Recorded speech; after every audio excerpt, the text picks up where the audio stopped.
Have you ever wanted something so badly that it started to feel like it was running your life? Like you weren't chasing the goal anymore. The goal was chasing you. Sitting in your chest, turning every delay into panic, every obstacle into a personal insult, every quiet day into a sign that the universe forgot your name. That feeling is more common than we admit. And it's also the exact moment most people misunderstand the idea of manifestation because they treat it like a way to control reality, when the deeper truth is almost the opposite. The more you try to squeeze life into your timeline, the more tense you become. And the more tense you become, the more impulsive your decisions get. And then you call the consequences bad luck, even though it was simply anxiety driving. Stoicism doesn't promise magic. It promises something better: clarity. It teaches you how to want things without becoming needy, how to move toward your goals without turning your peace into a hostage, how to work hard without becoming desperate, and how to trust time without becoming passive. And in that sense, Stoicism can feel like manifestation, not because the universe is taking orders, but because when your inner world becomes calmer and cleaner, your outer life starts responding differently. You notice opportunities you used to miss. You stop sabotaging relationships with pressure. You stop making fear-based choices, and you become the kind of person people want to build with. Marcus Aurelius wrote a line that I come back to often because it's simple and almost brutal. The impediment to action advances action. In other words, the obstacle doesn't have to block you. It can shape you, strengthen you, guide you, if you stop fighting reality like it's an enemy. And that single shift, moving from resistance to alignment, changes the entire way you attract outcomes, because you stop leaking energy into panic and start investing it into wise action. So in this episode, I'm going to give you 10 Stoic rules that make your life feel magnetic in the only way that truly matters. You become steady, you become clear, you become harder to shake, and you start operating from abundance instead of lack. Not by pretending you don't want things, but by learning how to want without clinging, to act without forcing, to wait without collapsing, to trust without drifting. As you listen, keep one question quietly in the background, because it will make every rule land deeper. What do you want? And how much of your suffering comes from the way you're holding it? All right, let's begin with the first rule: the art of detached desire. 1. The art of detached desire. Have you ever noticed how wanting something can feel pure at first, almost noble, and then, without warning, it turns into a kind of inner pressure, like your mind starts whispering, "If I don't get this, I'm not okay." And suddenly, the desire isn't a desire anymore. It's a demand. That shift is where people accidentally sabotage the very thing they're trying to bring into their life. Because desperation doesn't just feel unpleasant, it changes how you move. It makes you chase too hard, talk too much, settle too fast, cling to the wrong people, accept the wrong deals, and interpret every small delay as rejection. In other words, it doesn't just hurt your mood, it distorts your judgment. Stoicism treats this distortion as a problem of attachment. Epictetus would say, "You're not suffering because of the thing itself. You're suffering because you made it necessary for your peace." The moment you decide, "I need this outcome to be okay," you hand your inner stability to something outside your control. And once your peace is outside your control, you become emotionally negotiable. Life can push you around with a simple "not yet." This is where detached desire comes in, and it's not coldness. It's not pretending you don't care. It's caring without clenching. It's saying, "I want this deeply, but my dignity doesn't depend on it." That single sentence changes everything because it keeps your nervous system calm enough to make good decisions. Think of two versions of the same person chasing the same goal. In the first version, they want the outcome, but they're afraid of not getting it, so they rush. They over-message, they over-explain, they overcommit, they try to force certainty out of people and circumstances that can't give it. They read into everything. They become reactive, and reactivity makes them sloppy. In the second version, they still want it, but they're not begging life for it. They're doing the work. They're preparing. They're improving their position. They're patient without being passive. They're ambitious without being desperate. And because they're calmer, they're sharper. They notice what's real. They sense red flags sooner. They walk away faster when something isn't aligned. They don't accept crumbs just to end the anxiety of waiting. That's the practical difference between wanting and needing. And here's the part that might surprise you. This calm version is what people often describe as magnetic. Not because there's mystical energy, but because humans can feel desperation. It leaks through tone, through posture, through decisions, through how quickly you try to lock something down.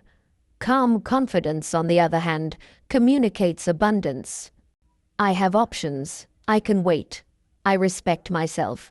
And whether it's relationships, career opportunities, business deals, or creative work, abundance tends to attract better outcomes because it keeps you from making fear-based choices.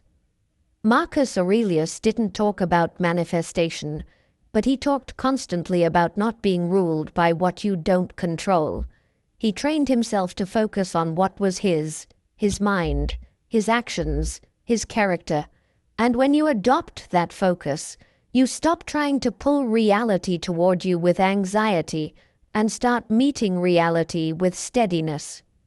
Detached desire doesn't mean you stop pursuing. It means you change what you're pursuing. Instead of pursuing the outcome as a way to feel worthy, you pursue the process as a way to become worthy. Instead of pursuing approval, you pursue alignment. Instead of pursuing a guarantee, you pursue growth. And the irony is that this is often when the outcomes arrive more easily, because you've stopped scaring yourself into bad decisions. Now, let's make this usable. Detached desire is a skill, and like any skill, it shows up in moments where your emotions want to take over. The moment you don't get the reply. The moment the opportunity doesn't happen quickly. The moment you feel behind. The moment you see someone else getting what you want. That's where you practice. You practice by separating effort from outcome. You can control effort. You can't control the result on your preferred timeline. You can control preparation. You can't control when life opens the door. You can control how you show up. You can't control how people interpret you. Epictetus would say, focus on what is yours. And the more you do that, the more your desire becomes lighter, because it's no longer carrying the impossible job of guaranteeing your future. Here's the if-then that makes this real. If you catch yourself thinking, I need this to happen, then immediately replace it with, I want this, and I'm willing to work for it, but I refuse to lose my peace over it. Then do one action that improves your position. One call, one page, one workout, one application, one practice session. Something real. Because the fastest way to detach from obsession is to return to action you can control, and then let the rest breathe. Because this is the hidden truth. When you stop gripping, you stop distorting. When you stop distorting, you start seeing clearly. And when you start seeing clearly, you move better. You choose better. You attract better. Not because life is magical, but because you've stopped poisoning your own decisions with desperation. And once you can hold desire lightly, The next step is learning how to become fully present, because the present moment is where your opportunities actually exist, and most people miss them while their mind is stuck in yesterday or obsessed with tomorrow. 2. Present moment magnetism.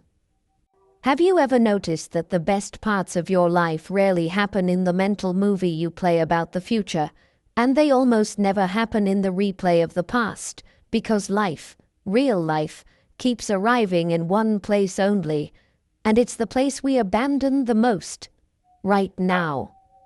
Most people think they're living in the present because their body is here, but their attention is somewhere else. It's in the next message, the next outcome, the next worry, the next comparison, the next fear, the next what if. And that constant mental time travel creates a strange kind of blindness. You might be moving all day, but you're not really seeing. You might be talking, but you're not really listening. You might be working, but you're not really focused. And then people say, nothing is changing, when the truth is that the opportunities are appearing, but the mind is not present enough to recognize them. This is why the present moment becomes magnetic, not in a mystical sense, but in a practical one. When you are fully here, you catch details other people miss. You sense what's actually happening instead of what you fear might happen. You notice timing. You notice tone. You notice patterns. You notice small openings that lead to big outcomes. And that awareness changes what you do next, which changes what happens next. The Stoics treated attention like a form of power. Epictetus made it painfully clear that you don't control the world, but you do control how you meet the world, and the meeting happens in the present. Marcus Aurelius, writing to himself during the pressure of responsibility and conflict, kept returning to the same anchor. Don't scatter your mind. Don't live as if you had 1,000 lives. Be here. Do what is in front of you with excellence and calm. He has a line that captures the spirit of it. Confine yourself to the present, not because the future doesn't matter, but because the future is built only out of present moments handled well. Now, the reason this rule matters for manifesting what you want is simple. Most people sabotage their goals with absence. They're absent when they're learning, so they don't actually learn. They're absent when they're working, so their work stays average. They're absent in relationships, so trust erodes. They're absent in decisions, so they choose from impulse instead of values. And then they wonder why life isn't responding. Life is responding. It's responding to the quality of their attention. Think about the moments that change your trajectory: meeting the right person, noticing the right idea, catching the right opportunity, saying the right sentence at the right time, sensing a red flag early enough to avoid a mistake. Those moments are subtle. They don't announce themselves with fireworks. They appear quietly, and you only see them when you're here. Seneca warned about the way life slips away while we're distracted, and he wasn't speaking as a motivational speaker. He was speaking like someone who watched people waste years while thinking they were merely passing time. Presence is the opposite of wasting time. Presence is the act of treating a moment like it matters, because it does. But let's be honest, being present is not easy in a world designed to fragment you. Your phone is a slot machine for your attention. Your mind is trained to look for novelty. Your nervous system is trained to interpret uncertainty as danger. So, be present can sound like a pretty sentence that collapses when you're stressed. That's why Stoicism gives you something better than slogans. It gives you a practice. Presence begins with reclaiming your attention from the future, not by pretending you don't care about outcomes, but by realizing that obsessing over outcomes doesn't produce them. it produces anxiety, and anxiety produces rushed action, scattered action, or no action at all. So the Stoic move is to bring the mind back to the only place where action is possible.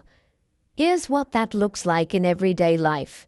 It looks like reading a page and actually absorbing it instead of scanning while thinking about something else. It looks like listening to someone and noticing what they're not saying, the hesitation, the emotional meaning behind the words. It looks like working on one task without splitting your attention into 10 tabs, because single tasking is not a productivity trick, it's a respect for reality. It looks like walking into a room and sensing the mood without trying to impress anyone, because you're observing, not performing. It looks like eating without scrolling, not because scrolling is evil, but because you're training the muscle of attention, and attention is the muscle that shapes your life. And presence changes your energy in a way people can feel. When you're present, your words land better because they're not rushed. Your decisions improve because they're not made in panic. Your work gets sharper because it's not diluted. Your relationships deepen because people feel seen. That's what others call magnetism, and it doesn't come from trying to be magnetic. It comes from not being mentally elsewhere. There's a powerful psychological detail here too. Presence reduces neediness. When you're truly present, you're not begging the future to reassure you because you're anchored in what's real. That anchor gives you a quiet confidence, and quiet confidence tends to attract better opportunities because it keeps you from chasing the wrong ones. You stop pushing, you start choosing. So how do you train presence without turning it into a spiritual performance? You start small and mechanical. You use your senses as an anchor. Notice what you can see, hear, feel in your body. Not as a meditation ritual, but as a reset button. You slow down your first breath before you speak. You allow a half-second pause before you respond. You look at the person's face instead of the screen while they're talking. You feel your feet on the ground when you're anxious. These are not poetic gestures. They are practical ways to bring the mind back from its obsession with later. And you choose one present action that builds the future you want. That's the key. Presence without action becomes daydreaming. Action without presence becomes frantic. Stoicism wants the union of both. Calm focus, then the next right step.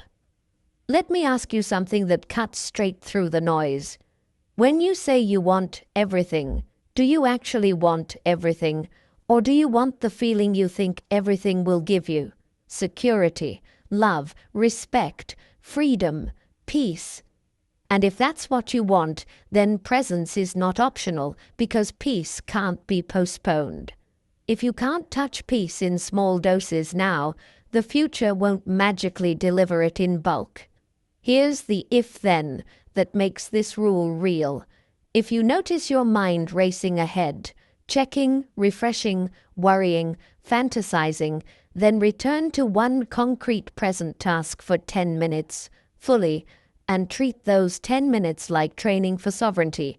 No multitasking, no commentary, just attention and execution. 10 minutes doesn't sound like much, but it builds a habit that compounds because it teaches your brain that you are the one who decides where attention goes. And over time, you'll see the manifestation effect in a grounded way. You'll catch opportunities sooner. You'll make fewer self-sabotaging decisions. You'll become easier to trust because you're not scattered. You'll create better work because you're actually there while creating it. You'll stop missing life while trying to control life. And once you can return to the present on command, the next rule becomes unavoidable because you'll begin to see resistance differently, not as a sign that you're blocked, but as a teacher shaping you, which is where Stoicism becomes very real, very sharp, and very useful. 3. The wisdom of accepted resistance. Have you ever hit a wall, an obstacle, a delay, a rejection, and immediately felt your mind tighten, like the obstacle wasn't just in your way, it was attacking you, like life was saying no, and that no meant you were unlucky, unseen, or somehow not meant to have what you want? That interpretation is where people bleed power.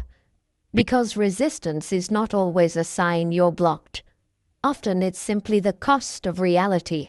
The world has friction, bodies get tired, projects take longer than you hoped, people hesitate, timing shifts, plans break. And the more you fight the fact that life contains friction, the more suffering you add on top of the work that was already required. Stoicism calls this extra suffering opposition to reality, and it's one of the quiet sources of exhaustion that ruins people, because they don't just deal with the problem, they also deal with the emotional war against the problem. They keep thinking, this shouldn't be happening, and that sentence becomes poison because it turns every obstacle into a personal injustice. Marcus Aurelius had a different lens, and it's one of the most practical lenses ever written. He said, "The impediment to action advances action. What stands in the way becomes the way." That's not motivational fluff. It's a strategy. It means the obstacle is not separate from your path.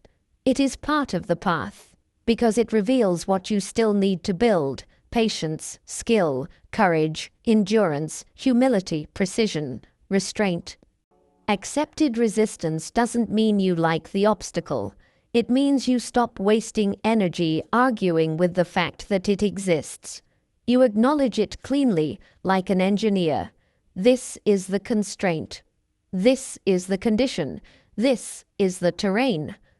And once you do that, your mind becomes quieter, because it's no longer screaming at reality, and that quiet returns your ability to think.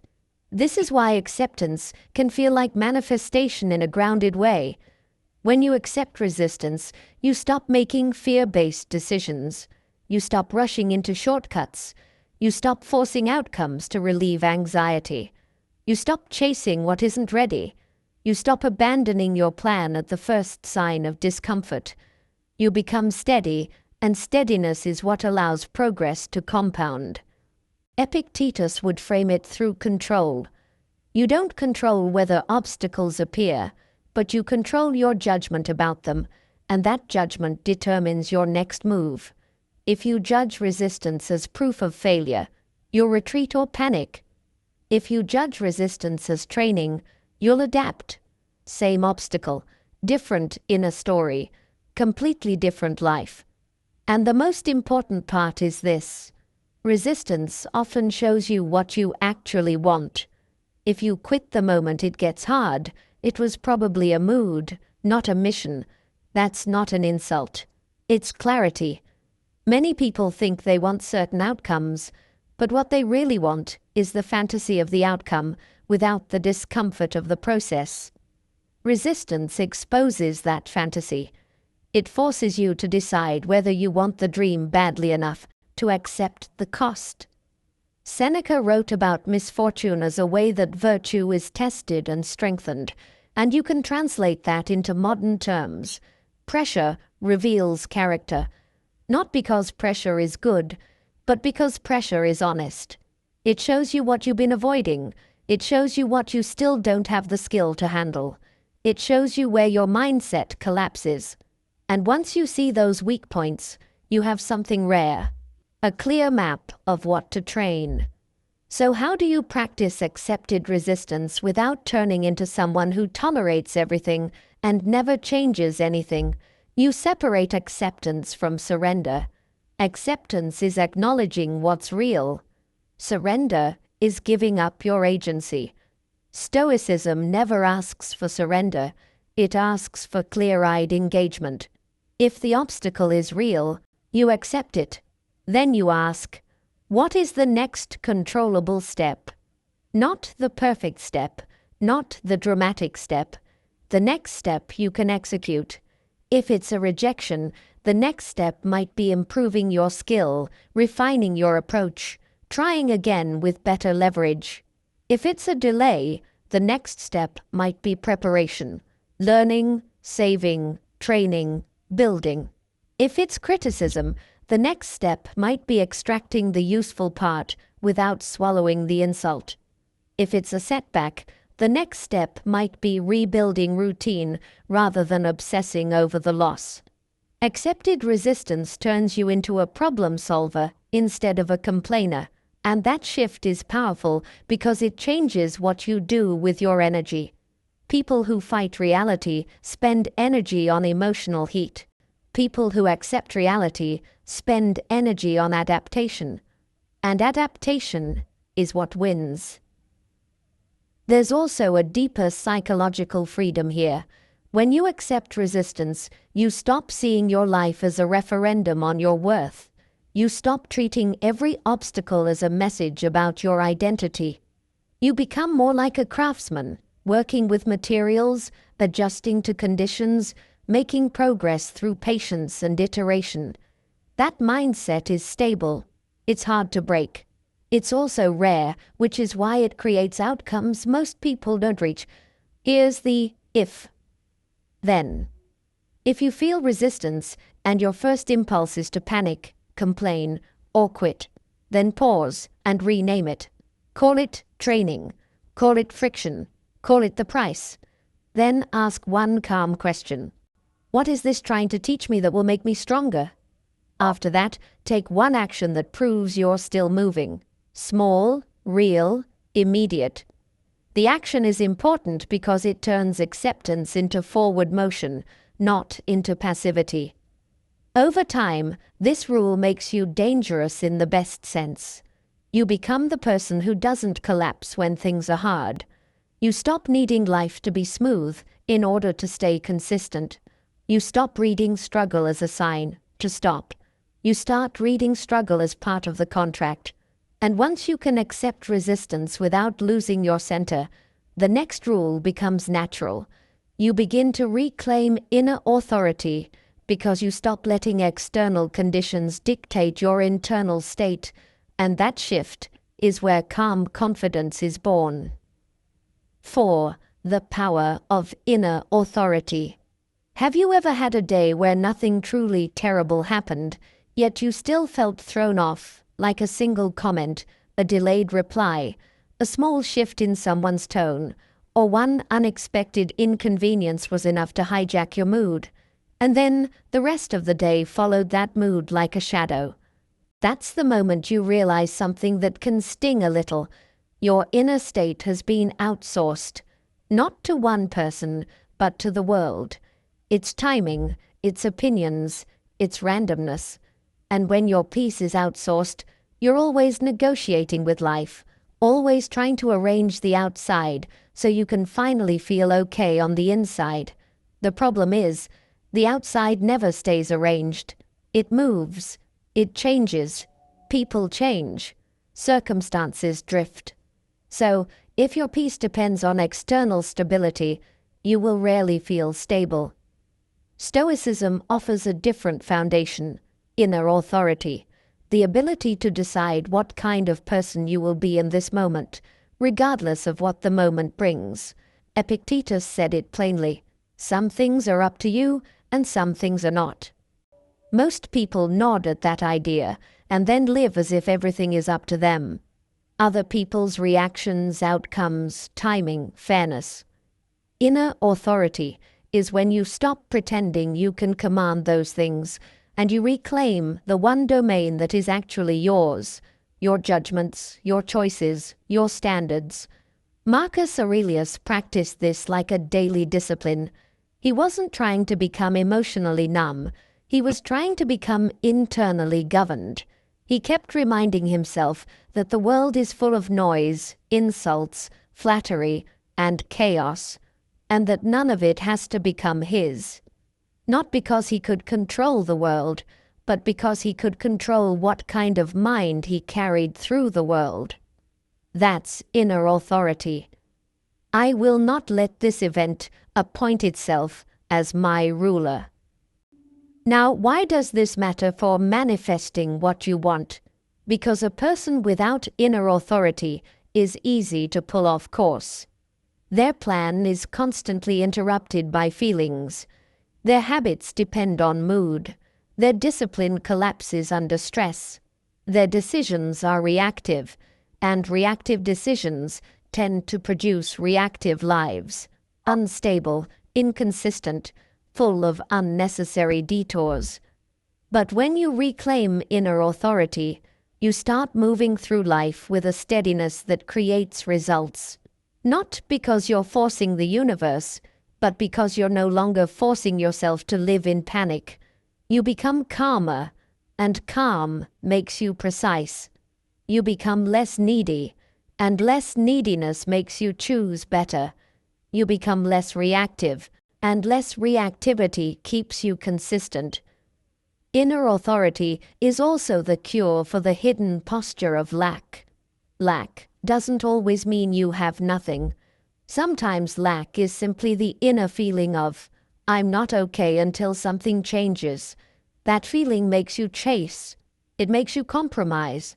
It makes you accept what you shouldn't accept. It makes you rush decisions just to get relief. And then you wonder why life keeps giving you outcomes that feel beneath you. Life often meets you at the level of what you tolerate and what you repeatedly choose while anxious. So the Stoic move is to stop negotiating with yourself about your worth. You are not a beggar in your own life. You do not need the perfect conditions to behave with dignity. You do not need everyone to approve in order to stay aligned. Inner authority is saying, even here, even now, I can choose my response. This is what separates a calm person from a controlled person. Controlled people look calm only when life is easy. Calm people are calm because they have an internal anchor. And that anchor is built in small moments. It's built when you feel the urge to over-explain, and you don't. It's built when you feel offended, and you refuse to react impulsively.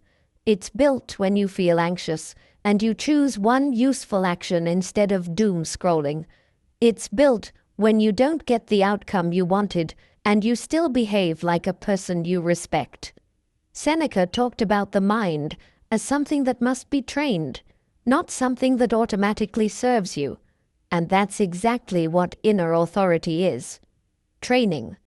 You don't wake up one day and suddenly feel unshakable. You become unshakable by repeatedly choosing your standard over your emotion. Not suppressing emotion, choosing over it. Now, there's a subtle danger here. Some people hear inner authority and think it means they should ignore feedback, become rigid, or act like they don't care. That's not authority. That's defense. Inner authority is flexible. It's strong enough to listen, strong enough to adjust, strong enough to admit mistakes, but stable enough that it doesn't collapse under judgment. It's the ability to say, maybe they're right, without losing your self-respect. And also the ability to say they're wrong, without needing to punish them for it. That balance is power. So how do you practice inner authority in a way that changes your life? You start by noticing when your mood is being dictated from outside. When you feel yourself rising or falling based on someone's reaction, ask a simple question. Who is in charge of me right now? That question is not philosophical. It's diagnostic. If the answer is this person, this situation, this delay, this comment, then you've found the moment to reclaim authority. And you reclaim it by returning to your values, not your feelings. Values are stable. Feelings are weather. Ask, what would the version of me I respect do next? That question is the bridge between Stoicism and action. Here's the if-then that makes it practical. If something external triggers you, criticism, delay, rejection, disrespect, then pause and choose one response that protects your dignity, not your ego. That might mean stepping back and not replying. It might mean speaking briefly and clearly. It might mean returning to your work instead of trying to win an argument. It might mean accepting what you can't control and adjusting your next step. The key is that you do not let the trigger dictate the next chapter of your day. And over time, something changes inside you that is hard to describe until you've lived it. You stop feeling like life is happening to you, and you start feeling like you are meeting life with command. That's inner authority. And once you have it, the next rule becomes almost obvious, because you stop confusing frantic activity with progress, and you start understanding the strange power of strategic non-action, knowing when to move and knowing when to wait without anxiety. 5. The art of strategic non-action. Have you ever pushed so hard for an outcome that you could feel your mind overheating, like every hour of waiting became unbearable, like silence from the world felt like rejection, and then, because you couldn't tolerate the uncertainty, you acted too soon, said too much, chose the wrong thing, and later realized the real mistake wasn't the obstacle, it was the impatience. This is one of the strangest truths about building a life you actually want. Sometimes effort is not the missing ingredient. Sometimes the missing ingredient is restraint, not the kind that quits, but the kind that knows when forcing becomes self-sabotage. Modern culture worships movement. If you're not constantly doing something, it feels like you're falling behind. And that pressure creates a very specific kind of suffering. Busy anxiety. You take action not because it's the right action, but because action gives you temporary relief. It makes you feel in control. It quiets the fear for a moment. But relief-driven action is usually sloppy action. It's action that leaks dignity, leaks leverage, leaks clarity, and later you pay the price. Stoicism calls you back to something calmer, the discipline of timing. Epictetus gave students a simple rule that sounds almost too plain to matter, but it changes everything when you actually live it. Focus on what is yours. Your effort is yours. Your judgment is yours. Your character is yours. Outcomes and timing are not fully yours. Strategic non-action begins right there, because once you accept that timing isn't something you can bully, you stop trying to squeeze certainty out of life with frantic movement. Marcus Aurelius practiced this in a world where he could have easily mistaken constant activity for leadership, yet you can feel him trying to stay clean inside, trying to act when action is needed, and to refuse action when action would be ego, impulse, or fear. There's a stoic strength in holding your position without panic. It's not indecision, it's command. And this is where manifestation becomes practical rather than mystical. People often talk about the universe as if it's a vending machine, but the deeper reality is simpler. When you stop forcing, you stop distorting. You stop sending desperate signals. You stop making choices that come from fear of waiting. You become easier to trust. You become clearer to work with. You become more accurate in your next move. And accuracy beats intensity almost every time. Strategic non-action is the skill of not interfering with your own progress. Because a lot of interference looks like effort. It looks like over-messaging, over-correcting, over-explaining, over-chasing, over-committing. It looks like sending one more text to clarify, making one more offer to lock it in, checking one more time to make sure. But underneath those behaviors is usually one emotion: anxious attachment to an outcome. Stoicism doesn't ask you to stop caring about outcomes. It asks you to stop being owned by them. Seneca has a way of exposing the hidden cost of constant motion. He warns that scattering yourself makes you weaker, not stronger, because your energy gets divided into tiny pieces and you start living reactively. He even says, in essence, that being everywhere is being nowhere, and if you've ever tried to build a meaningful life while your attention is constantly jumping, you know how true that feels. Strategic non-action is how you stop scattering. It's how you stop turning your life into a set of frantic micro-reactions. Now, let's make this concrete, because otherwise waiting can sound like an excuse. Strategic non-action is not doing nothing. It's choosing the kind of action that is invisible, preparing, observing, strengthening, becoming. It's the quiet work of removing desperation from your system so that when the moment comes, you don't fumble it. Sometimes the right move is to stop talking and keep building. Sometimes the right move is to let someone reveal themselves without you pushing for a label, a commitment, a reassurance. Sometimes the right move is to let a situation unfold one more day so you can see what's real, rather than forcing an answer that makes you feel safe. Sometimes the right move is to pause before responding, not because you're afraid, but because you respect the power of timing. This is the Stoic idea of self-command in its most practical form. You don't let discomfort force your hand, because discomfort is not always a sign to act. Often, it's just the nervous system demanding certainty. And if you obey that demand every time, you train yourself into impatience. You train yourself to break your own standards just to make uncertainty go away. That's how people end up accepting less than they deserve, choosing shortcuts that cost them later, and calling it fate. So here's a question that cuts through the noise. Are you taking action because it's aligned, or because you're trying to escape the feeling of waiting? When you answer that honestly, your life gets cleaner.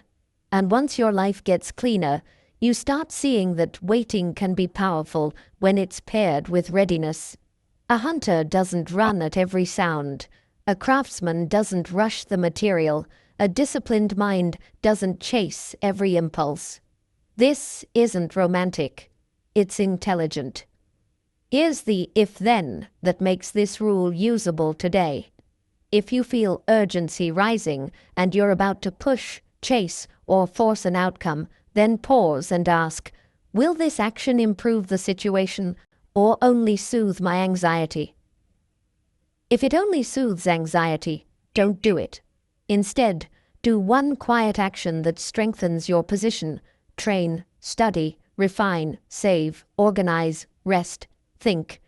Anything that increases readiness without pressuring reality to move faster. That is strategic non-action. Not surrender, not laziness, but restraint with direction. And over time, this rule changes your life in a way you can actually feel. You become less desperate. You become less reactive. You become more selective. You stop grabbing at life. You start meeting life with calm preparation. And it's hard to describe how attractive that becomes, not just to people, but to opportunities, because you stop looking like someone who needs saving, and you start looking like someone who can build.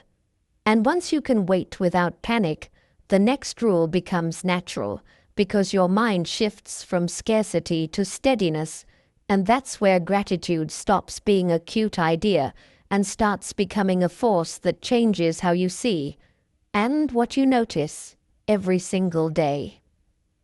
6. Gratitude as a manifesting force.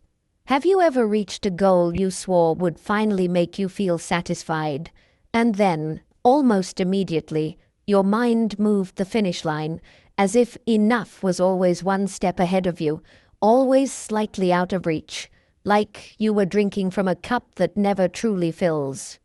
That restless feeling is the signature of scarcity, and scarcity is not only about money or circumstances, it's a mental posture, a way of scanning life for what's missing, what's late, what's unfair, what's not happening yet. And when you live in that posture long enough, you start interpreting the world through hunger instead of through clarity. You don't just want something. You need it to fix you. You need it to rescue your mood. You need it to justify your patience. And that need quietly turns you into someone who can't see what's already working, which means you can't build on it, because you don't even recognize it as a foundation. This is where gratitude becomes powerful, but not as a cute ritual or a forced smile, and not as a way to pretend everything is fine. In Stoic terms, gratitude is a discipline of perception, the ability to see reality without the fog of entitlement, to recognize what is already good and already yours, so your mind stops acting like it's under constant threat. Seneca touches this when he warns that we are often ungrateful, not because we're evil, but because we're inattentive, because we become so focused on what we don't have that we forget how much we've already survived, already learned, already earned, already been given by life, time, breath, a working body, a chance to improve, a mind that can still choose. And the reason this matters for manifesting is simple. Your perception shapes your behavior, and your behavior shapes your outcomes. A mind trained to notice lack becomes impatient, suspicious, and overly reactive. It interprets neutral events as threats. It overcorrects. It chases validation. It forces timing. It settles out of fear. And then it calls the consequences bad luck. A mind trained in gratitude becomes steadier, more patient, and more accurate, because it no longer treats every delay as a disaster or every obstacle as rejection. It treats life as workable, and that mindset produces better decisions, and better decisions are what actually create the results people call manifestation. Marcus Aurelius had a way of appreciating things without becoming sentimental, and that's the tone you want here. He didn't deny hardship, but he still practiced reverence for what remained, the ability to act with virtue, the chance to improve, the presence of people who mattered, the gift of another day to do the work. That kind of gratitude doesn't make you soft, it makes you stable. It takes you out of the emotional posture of begging and puts you into the posture of building, because you stop acting like life owes you a perfect timeline, and you start acting like life is offering you a series of moments you can use well. There's also a psychological truth hiding under this rule. What you repeatedly notice becomes your reality. If you keep noticing what's wrong, your nervous system stays on guard. Your body stays tense, your mind stays impatient, and you move through the world like you're bracing for impact. But if you train yourself to notice what's working, what's improving, what's still available, what's still strong, your mind becomes less chaotic, your attention becomes less scattered, and you start seeing opportunities that were always there, but were invisible to a mind obsessed with missing pieces. That's not mysticism. That's how attention works. Gratitude is a way of steering attention toward what strengthens you instead of what drains you. And this is important. Gratitude doesn't mean you stop wanting more. Stoicism never tells you to abandon ambition. It tells you to remove desperation from ambition, because desperation makes you sloppy and gratitude makes you precise. You can want more money, more success, a better relationship, a stronger body, a freer life, and still appreciate the foundation you're standing on right now. In fact, if you can't appreciate the foundation, you'll treat every new level as another place to feel behind. And that mindset is exhausting, and exhaustion is the enemy of consistent action. So the practice here is not to sit around saying thank you while doing nothing. The practice is to stop living as if you're cursed. It's to stop speaking to yourself like you're unlucky.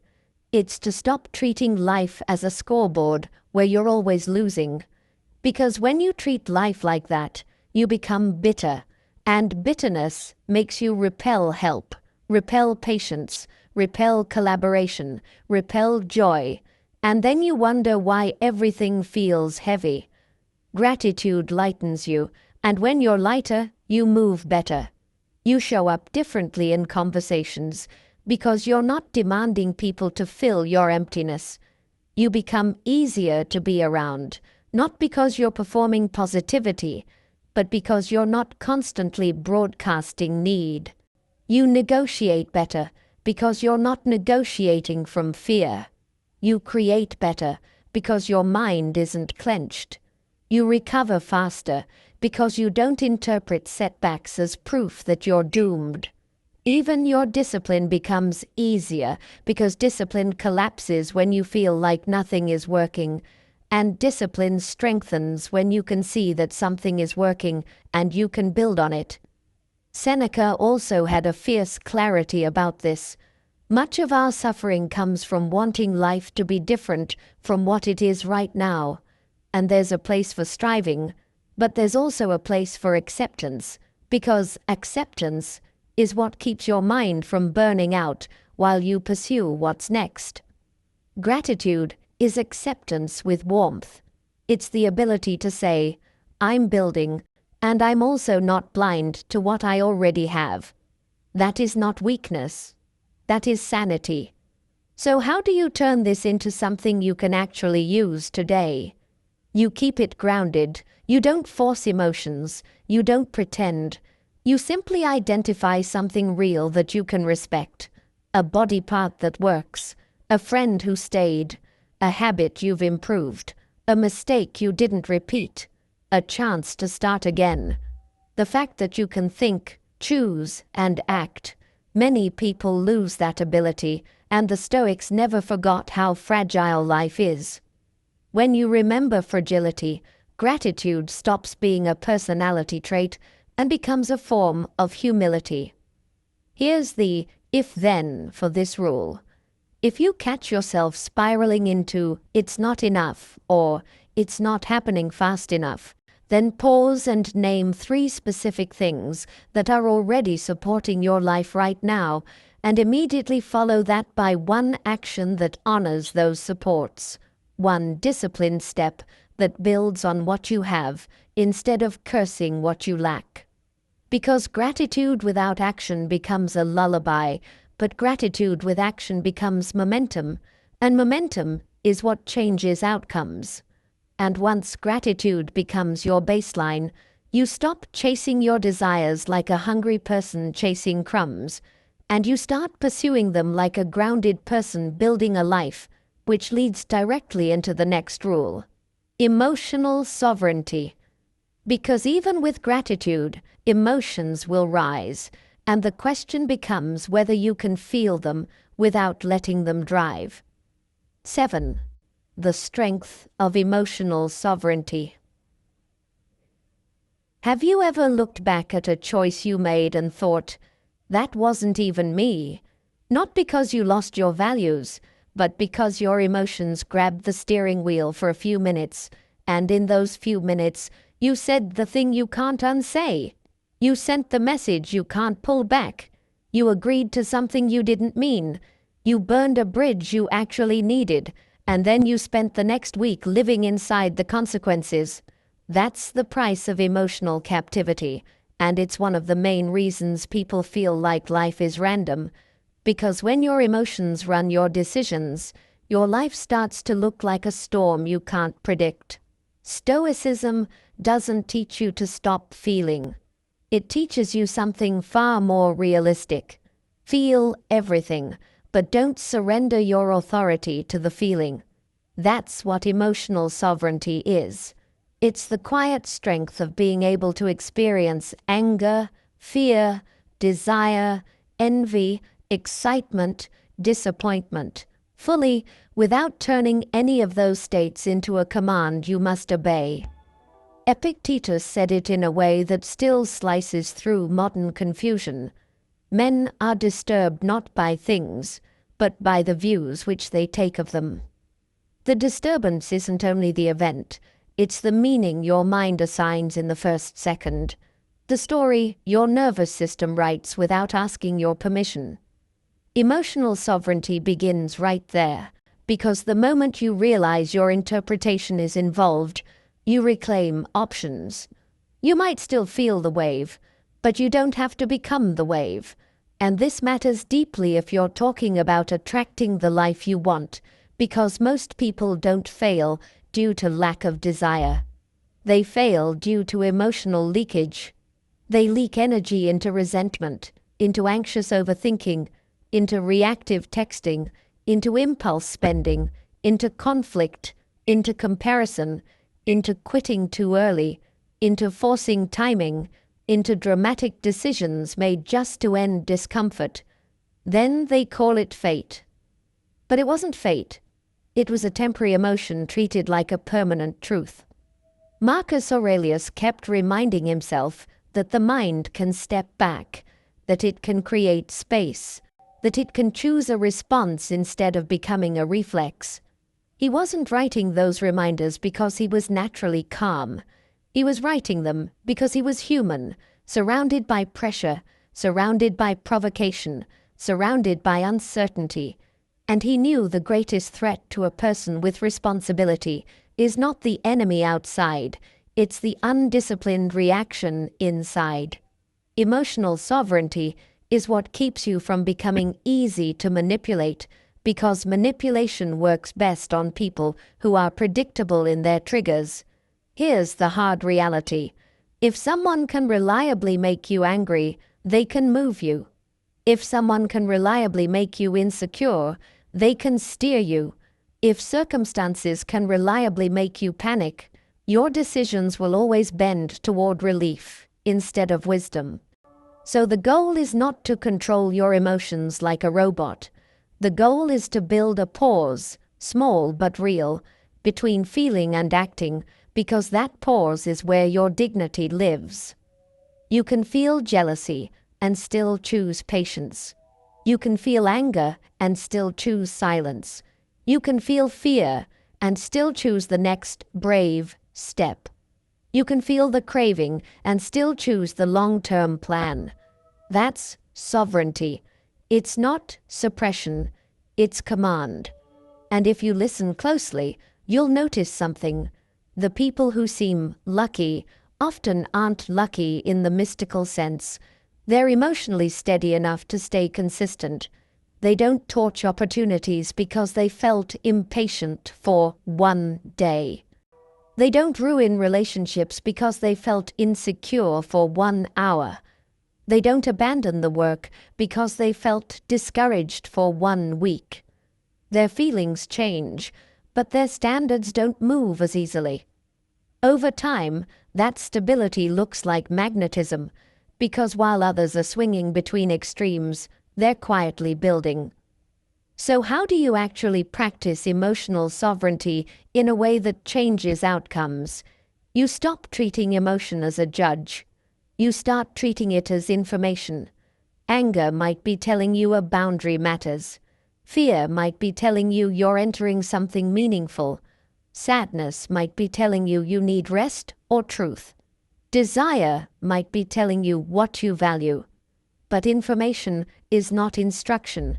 Your job is to receive the signal without letting it dictate the decision. That's why the simplest practice is also the most powerful. Delay the reaction. Not forever, just long enough to remove regret. When the emotional heat rises, you don't need a perfect technique. You need a small rule that protects your future self. You can even make it painfully practical. You don't reply while your chest is tight. You don't commit while you're euphoric. You don't decide while you're panicking. You don't argue while you're insulted. You wait until your mind is back in the room. And you'll notice something strange. Most urgent emotions aren't urgent at all. They're loud. They feel urgent because they want immediate discharge. But if you give them a little time, they soften, and in that softness you can finally see the real situation instead of the emotional hallucination of the situation. Here's the if-then for this rule. If you feel a strong emotion rising and you're about to act, speak, or decide, then pause and ask, what would this emotion have me do right now? And what would I choose if I cared about my life a month from now? Then take the smallest action that serves the month from now version of you, not the dramatic action, the clean one, the disciplined one, the one you won't regret. Because emotional sovereignty is not built in grand moments. It's built in ordinary moments where you could have reacted and you didn't. It's built when you let a wave pass without letting it smash your standards. And after enough of those moments, you start living differently. Because you're no longer being dragged through your own life by feelings that change every hour. And once your emotions stop owning you, another shift becomes possible. You stop craving endless more because you begin to feel the quiet richness of enough, which is where the next rule takes you. 8. The philosophy of enough. Have you ever gotten something you wanted? Money, attention, progress, a new relationship, a new level, and instead of feeling settled, you felt a strange hunger open up, like it wasn't relief. It was a new appetite. And now your mind started demanding more, faster, bigger, louder, as if peace was always one upgrade away. That hunger is not ambition, it's insecurity dressed as ambition. And it's one of the most exhausting engines a person can live with, because it turns life into a permanent chase. Even when you win, you're still running. Even when things improve, you're still dissatisfied. And the tragedy is that you can build a lot while living that way and still feel poor inside. Stoicism offers a radical correction. The richest person is not the one who has the most, but the one who needs the least. This idea goes all the way back to the older roots of Stoic thought and is echoed with painful clarity by Seneca, who wrote aboutly about how poverty is often a matter of desire, not possession. In plain terms, you can be wealthy and still feel desperate if your wants multiply faster than your gains, and you can have modest means and still feel strong if your wants are disciplined. Now, why is enough connected to getting what you want? Because neediness corrupts choice. When you don't feel enough inside, you chase outcomes to repair the feeling.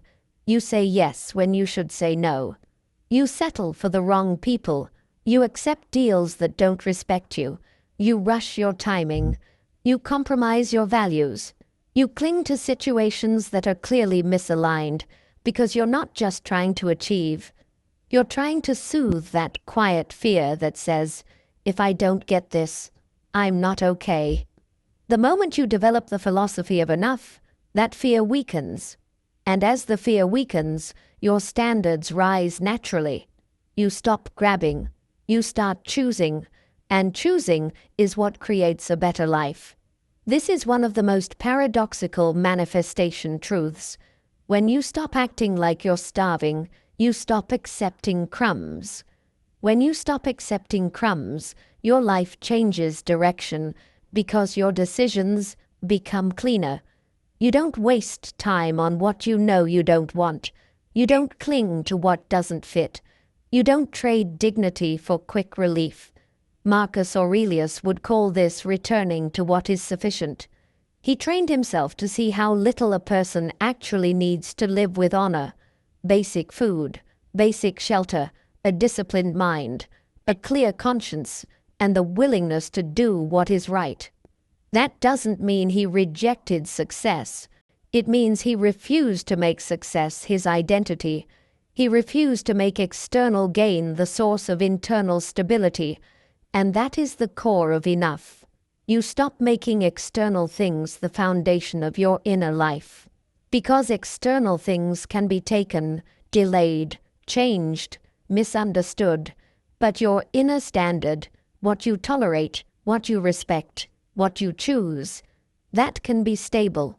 The philosophy of enough is also a cure for comparison.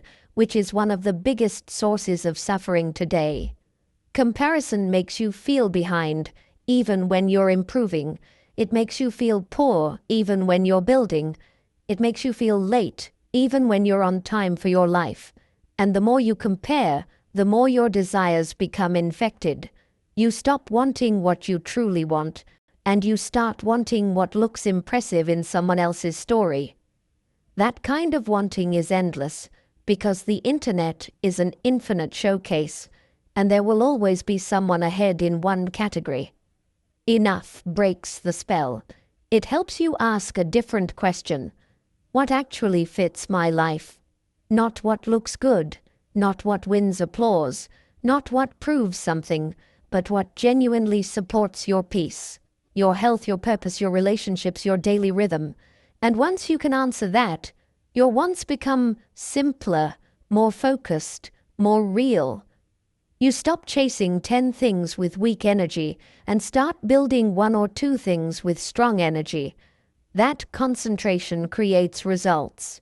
And results are what people mistakenly think come from luck, when they actually come from clarity. Now, let's ground this in something you can feel. When you don't have enough inside, you're easily shaken. You need constant reassurance.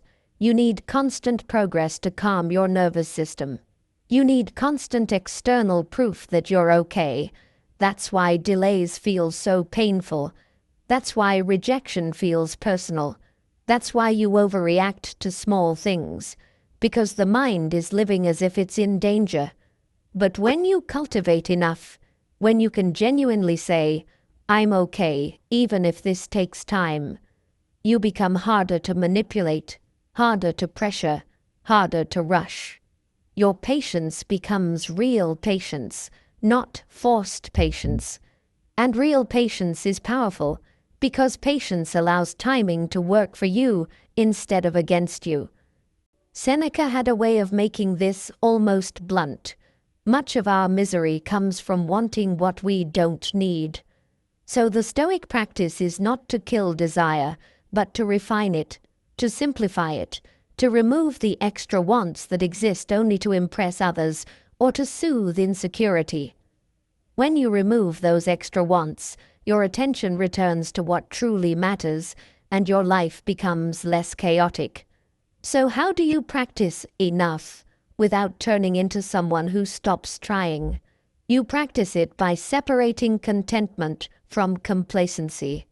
Contentment means you appreciate what you have and you don't feel desperate. Complacency means you stop growing and you stop doing the work. Stoicism wants contentment with effort, gratitude for what is, plus action toward what should be improved. You can be grateful and still ambitious. In fact, gratitude and enough often make ambition healthier because ambition stops being a compensation for insecurity and starts being an expression of purpose. Here's the if-then for this rule. If you catch yourself feeling desperate, comparing, or rushing, then pause and ask, what do I already have that is genuinely enough for today? Name it. Feel it. Then ask, what is one desire I can let go of right now that is not actually mine? A desire that came from comparison, pressure, or fear. Release that desire, even for the rest of the day, and watch how your mind quiets. From that quieter place, take one action toward what you truly want, not what you're trying to prove. Because when you live from enough, you become more selective, more grounded, more authentic, and that authenticity becomes the next rule, because manifestation gets blocked the moment you start living a false version of yourself to earn approval. 9. The courage of authentic expression. Have you ever felt the quiet exhaustion of trying to be the right version of yourself for different rooms, different people, different expectations? Like you're constantly adjusting your tone, your opinions, your personality, even your dreams, and then you wonder why what you want feels just out of reach, as if life can't quite find you. There's a grounded reason for that. When you live in performance, you don't move through the world as a clear signal, you move as a shifting one, and a shifting signal creates shifting results. Because people can't trust what keeps changing, you can't commit to what keeps changing. And most importantly, you can't build a life that fits you if you keep editing yourself to fit the room. That's not manifestation in a mystical sense. It's alignment in the most practical sense. The more you hide your real values, the more your choices drift away from your real life, and then you end up working hard for outcomes that don't actually satisfy you, because they were built for the version of you that was trying to be approved of. Stoicism is often misunderstood as a philosophy of suppression, but at its heart, it's a philosophy of truth. Truth in thought, truth in action, truth in speech. Marcus Aurelius wrote a line that feels like a clean knife. If it is not right, do not do it. If it is not true, do not say it. That's not just moral advice, it's a strategy for building a stable identity. Because when your words and actions match what you truly believe, you stop leaking energy into inner conflict. You stop living with that low-level tension of pretending. You stop waking up with a mind that has to remember which mask you wore yesterday. And that inner conflict is more expensive than people realize. It doesn't just hurt emotionally, it breaks decision-making. When you're not being authentic, you're constantly negotiating. Should I say this? Should I hide that? Should I agree? Should I laugh? Should I chase? Should I pretend I don't care? Should I pretend I do? And all of that negotiation drains the very thing you need to build the life you want. Clear attention. This is why authenticity requires courage, because the moment you stop performing, you risk something. You risk being misunderstood. You risk being disliked. You risk not fitting where you used to fit. And that's exactly why most people avoid it. They trade truth for belonging. They trade clarity for comfort. They trade their real preferences for applause. But the Stoics would ask a harder question, one that changes everything. Which is more painful, being disliked by some people or being divided inside yourself? Epictetus was brutally honest about this. He warned that the pursuit of approval is a form of slavery, because the moment you need other people to like you, you start living for their reactions. And he offered a line that's almost like a permission slip for authenticity. If you want to improve, be content to be thought foolish and stupid. He's not telling you to be reckless or arrogant. He's telling you that growth has a social cost, because when you change your standards, the people who benefited from your old standards will resist. When you become clearer, the people who liked you confused will complain. When you become more honest, the people who used your silence will call you difficult. That's not a sign you're doing something wrong. It's often a sign you stopped being easy to control. Now, authentic expression doesn't mean saying everything you think. It doesn't mean oversharing. It doesn't mean turning your life into a confession. In fact, Stoicism respects restraint. Authentic expression is about congruence, not volume. It means when you speak from your true center, and when you act from your true values, and you stop betraying yourself in small ways that accumulate into a life that doesn't feel like yours. You can feel the difference in everyday moments. Someone pressures you to agree with a plan you don't want, and the old you says yes to avoid tension, then resents it later. The authentic you says calmly, "That doesn't work for me," and lets the discomfort pass without trying to rescue everyone's feelings. Someone asks you what you want, and instead of answering with what sounds impressive, you answer with what's true. Someone offers you an opportunity that looks good on paper, but violates your standards, and you turn it down without a long speech because your values are not negotiable. And here's the paradox. The more you live like this, the more the right things start finding you, not because you're casting spells, but because you've stopped sending mixed signals. You become easier to collaborate with because people know where you stand. You become more respected because you don't fold under pressure. You become more satisfied because your wins are real wins, not trophies for a persona. Let me ask you a question that's worth sitting with for a moment. When you imagine the life you want, do you want the life? Or do you want the validation you think that life will bring you? Because if it's mostly validation, authenticity will always feel threatening. And if it's genuinely the life, authenticity will start to feel like relief, because it ends the inner acting. Seneca had a sharp way of describing what happens when you live for appearances. You become busy pleasing others and forget to live. Authentic expression brings you back to living, because it reduces the mental noise of trying to manage perception. It frees up energy for the only thing that truly changes your life: consistent action in the direction of your real values. Here's the if-then for this rule. If you catch yourself about to perform, about to say what sounds acceptable instead of what's true, about to agree to avoid discomfort, about to pretend you don't care when you do, or pretend you care when you don't, then pause and choose the simplest, honest response you can live with tomorrow. Not the most dramatic truth, not the harshest truth, just the clean one. And if speaking isn't necessary, let your behavior be the truth instead. Act in alignment, quietly, and let that alignment do the talking. Because authenticity isn't a personality style, it's self-respect made visible, and once you stop betraying yourself in small ways, you start trusting yourself in big ways, which leads directly into the final rule. Trusting timing without drifting, so you can keep moving with patience instead of panic. 10. Trust in divine timing. Have you ever felt the pressure of time so intensely that it didn't just motivate you, it started to poison you, like every delay felt like a threat, every not yet felt like rejection, and every slow season felt like proof that you're falling behind, even if you're still moving? That pressure is one of the most common ways people lose their peace and sabotage their path, because impatience doesn't stay in your head as a thought.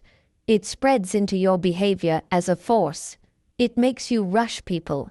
It makes you force conversations that should unfold naturally.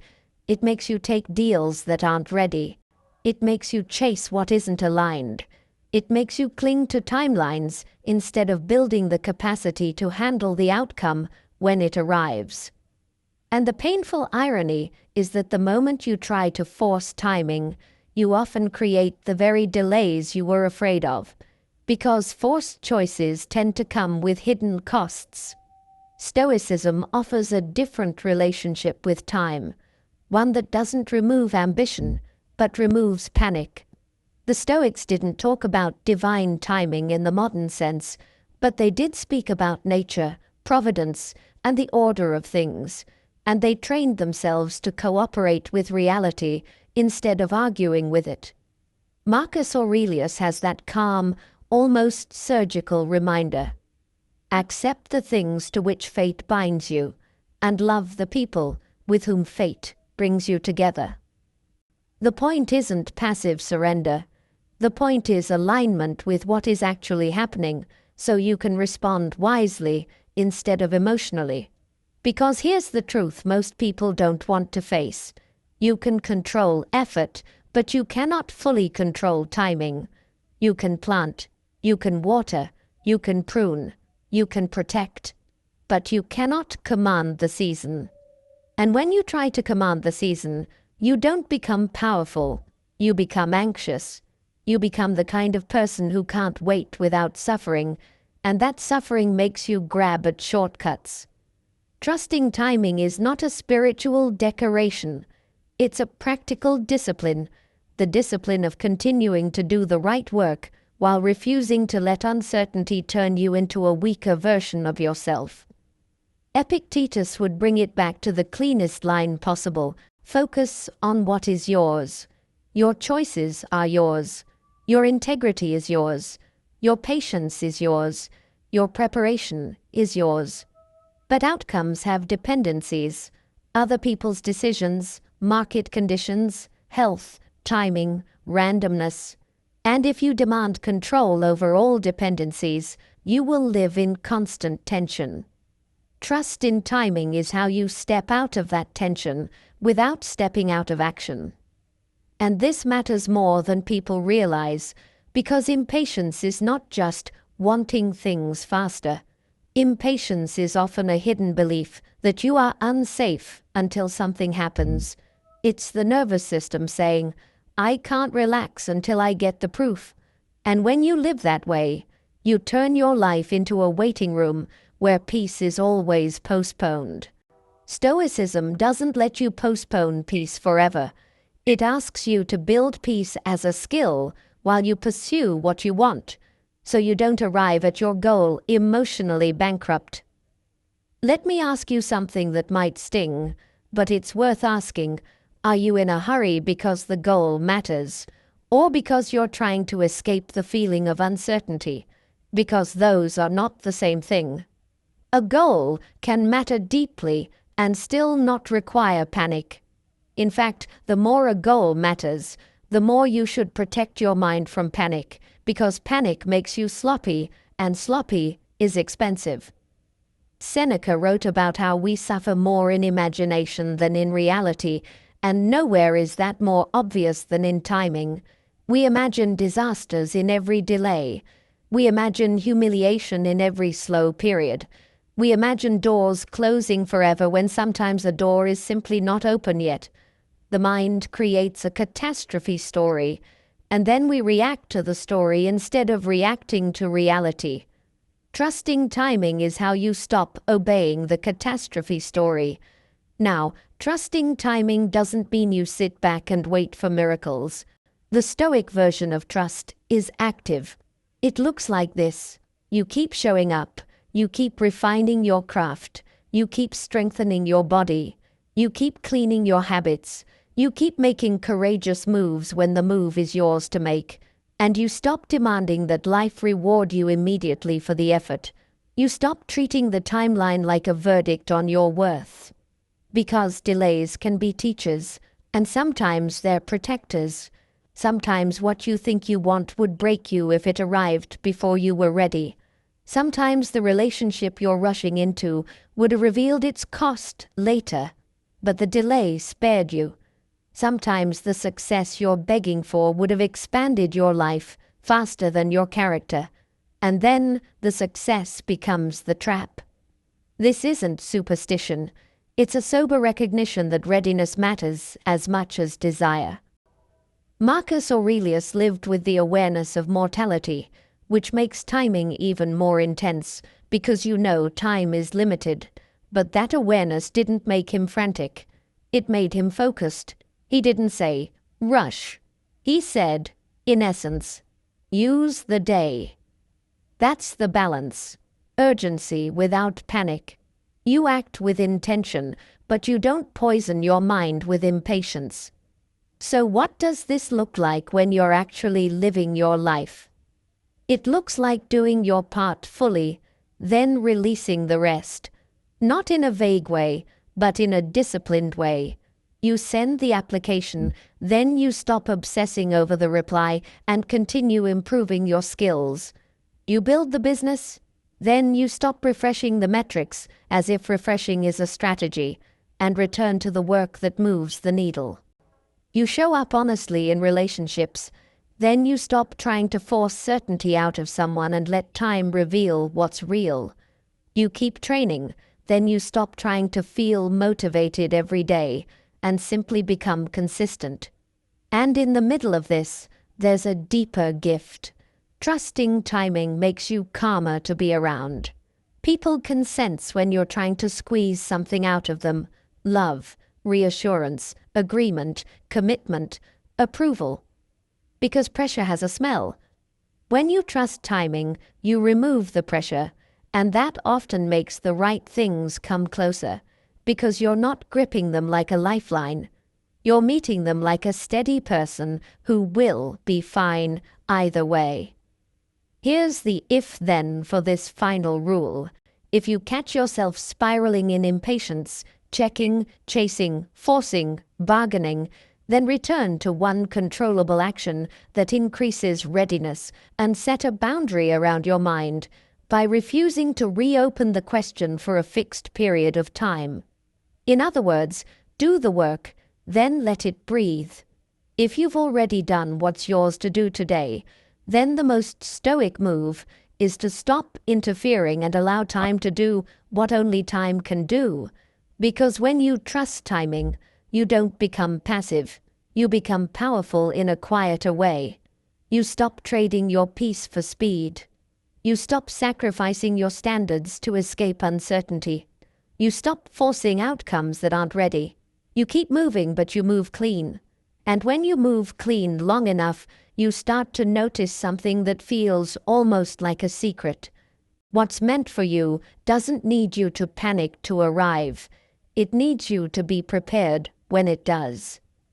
Before we close, I want you to take a breath and notice what just happened across these 10 rules, because this wasn't really about getting everything you want in the way people usually mean it, like life is a machine you can hack with the right mindset.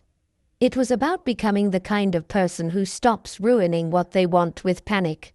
And that is a deeper kind of power, because it's not dependent on luck, timing, or other people's moods. When you practice detached desire, you keep your dignity intact while you pursue what matters, so you stop chasing outcomes like a starving person and start moving like someone with standards. When you return to the present, you stop living in mental time travel, and you begin to see what's actually in front of you. Opportunities, patterns, red flags, openings, things you can't see when your attention is scattered. When you accept resistance, you stop interpreting friction as rejection and start using it as training, so obstacles don't break your rhythm, they sharpen it. When you reclaim inner authority, you stop outsourcing your peace and you become steady enough to make decisions from values rather than from emotion. When you learn strategic non-action, you stop forcing timing out of fear, and you begin to respect the power of waiting with readiness, which protects you from rushed mistakes. When gratitude becomes discipline, you stop living from lack, and you start building from stability, because you can finally recognize what's already working, and you can build on it. When you develop emotional sovereignty, your feelings stop being orders, and your life stops swinging wildly based on temporary weather inside the chest. When you live from enough, you stop accepting crumbs. You stop settling. You stop letting comparison infect your desires, and your choices become cleaner. When you choose authenticity, you stop sending mixed signals to life and to people, and you build a life that actually fits you, not a life designed to win approval. And when you trust timing, you stop poisoning your path with impatience, and you move with urgency without panic, which is one of the rarest forms of strength. If you want one clean takeaway to carry with you, let it be this: Stoicism doesn't promise you that everything will come to you. It teaches you how to stop pushing everything away.